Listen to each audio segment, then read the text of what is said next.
Hi, I'm Chris and welcome to my channel, Synergistic Singing.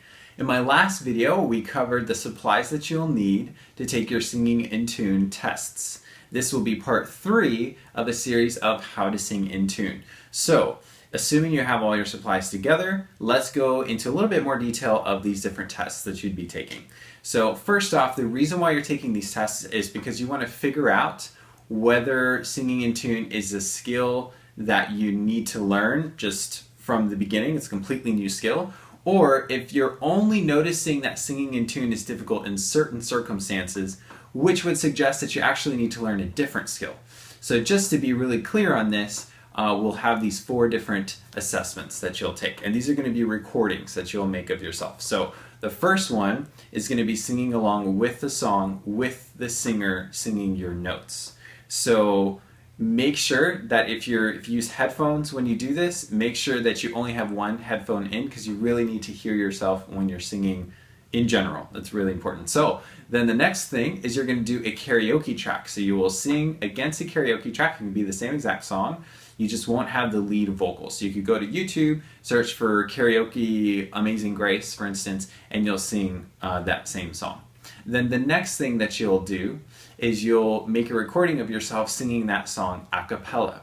And a cappella means that you don't have any instrumentation or any, well, not necessarily anyone singing with you, but basically it'll be just your voice, no instrumentation, no one singing your notes, just regular. For your last singing in tune test, you're going to be singing a note against the piano's note, or your piano app or whatever you're using for that. You're going to need 2 things to find these notes. So you'll need your letter name chart, and there's actually one more thing that I forgot to mention in the last video, and it's you'll need a picture of the piano that shows where each, not just where each letter name is, but what exact octave you want to play that letter name.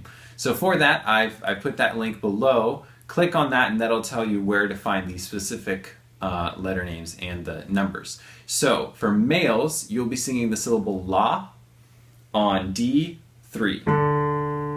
For females, you'll be singing the syllable la, same thing, but on D4. Okay, so this is a huge, just of all the singers I've ever heard in my life, of all the lessons that I've ever taught, this is the vast general notes that both sort of higher and lower voices have an easy time reaching.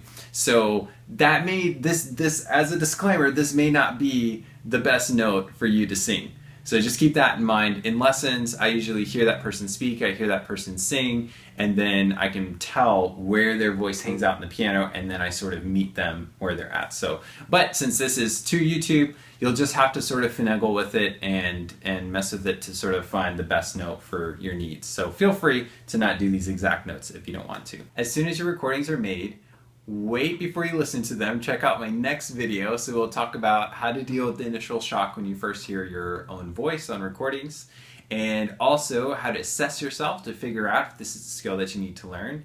Then lastly, what are the exercises you'd use if this is a skill that you need to learn. So make sure to subscribe to stay updated on my latest singing tips, and also for lessons either online or in my Austin, Texas studio, you can check out my website at synergisticsinging.com/schedule a lesson. Thanks for watching.